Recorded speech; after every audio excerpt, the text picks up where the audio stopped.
Hi, I'm Jesse Leahy with EngagingLeader.com. I have a jar of dill pickles in my office to help me share about the power of empathy in communicating for influence.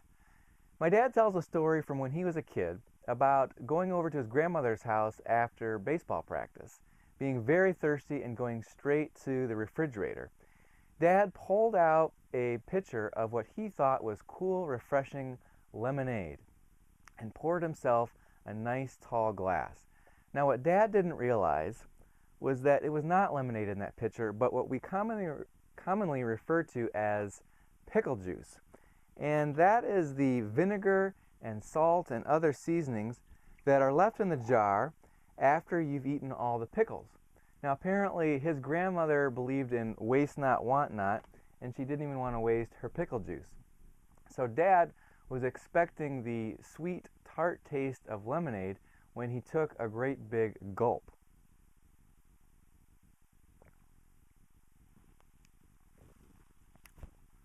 Wow. Well, you can imagine Dad's surprise at the taste of that pickle juice. And I'll bet you might have been surprised that you possibly tasted pickle juice in the back of your own mouth as well. Or maybe your face reflected some of the facial gestures that I was making as I tasted that pickle juice. Why would that be, since I was the one tasting it instead of you? The answer is in what science refers to as mirror neurons or empathy neurons.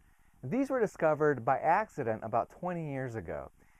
The point of mirror neurons is that we literally mirror each other in corresponding regions of our brain. And this doesn't just involve actions like tasting pickle juice, it also involves thoughts and feelings as well. This brings us to the power of empathy when we're communicating.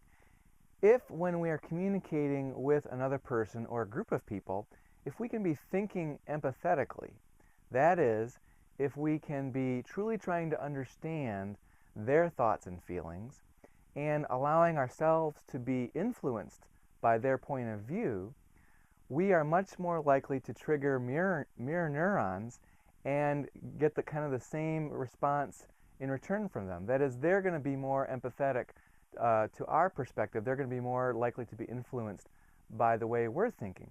The opposite is if I am just really trying to persuade them to my point of view, they are more likely to put up a wall and just kind of defend their point of view, or they might say, oh, it's pointless arguing this with this person, let me just give in. But they wouldn't actually support or buy into that perspective.